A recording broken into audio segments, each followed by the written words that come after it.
आज आज या इथे महाराष्ट्रामध्ये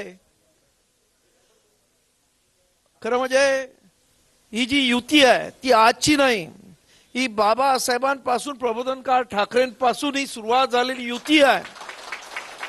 आणि आज खऱ्या अर्थानं महाराष्ट्रामध्ये राजकीय आणि सामाजिक परिवर्तन घडवण्यासाठी म्हणून आम्ही दोन्ही कार्यकर्ते, मी मुद्दामून एकनाथरावांचा मी कार्यकर्ता म्हणून उल्लेख करतोय, कारण त्यांच्या मुख्यमंत्री पदाच्या काळात सुद्धा ते मुख्यमंत्री पदी होते म्हणून असं वागले नाहीत, तर ते खऱ्या अर्थानं कार्यकर्ता म्हणून प्रत्येक तळागाळाच्या माणसाच्या सुखदुःखाशी एकरूप होण्याचा त्यांनी प्रयत्न केला।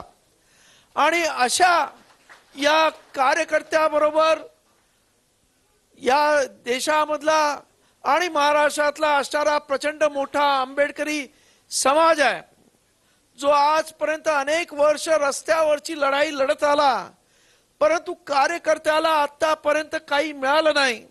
तर या कार्यकर्त्याला या ज्या सध्याच्या होणाऱ्या स्थानिक इलेक्शन्स मध्ये कुठेतरी आंबेडकरी कार्यकर्त्याला सुद्धा सत्तेचा लाभ व्हावा, यासाठी म्हणून आम्ही दोघांनी एकत्र येण्याचं ठरवलं।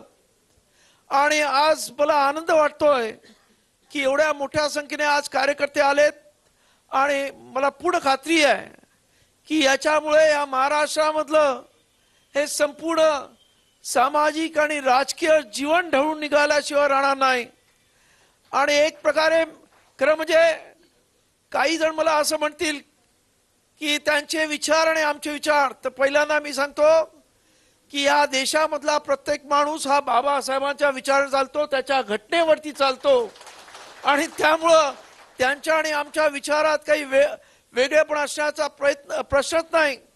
आणि त्याच्या पलीकडे जाऊन सांगतो, मुख्यमंत्री पदाच्या काळामध्ये मागच्या वर्षी त्यांनी बौद्ध धर्मातला अत्यंत महत्त्वाचं म्हणजे वर्षावास, त्यावेळेस खास 50 आमच्या भंतेजींना बोलून त्या मुख्यमंत्र्यांच्या वरच्या निवासस्थानी त्यांचं अत्यंत चांगल्या पद्धतीने भोजन दान दिलं। खऱ्या अर्थाने हे पहिल्यांदा महाराष्ट्राच्या इतिहासामध्ये घडलेलं आहे।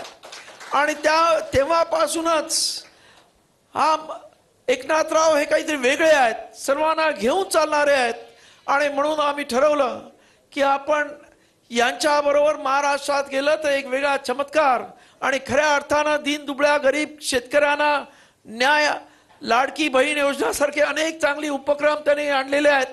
त्यामुळं आम्ही त्यांच्याबरोबर आलेलो आहोत, आणि त्यांचं मला याच्या पुढे मला पूर्ण खात्री आहे की कुठलीही अडी न टाकता आम्ही त्यांच्याबरोबर जायचं ठरवलंय। फक्त सांगितलंय की आंबेडकरी कार्यकर्त्यांना आपण सत्तेमध्ये सामावून घ्या, आणि त्याने तो शब्द दिलेला आहे, आणि त्यामुळेच ही युती घडते, एवढं मी आपल्याला सांगू इच्छितो। धन्यवाद। जय भीम, जय महाराष्ट्र। यानंतर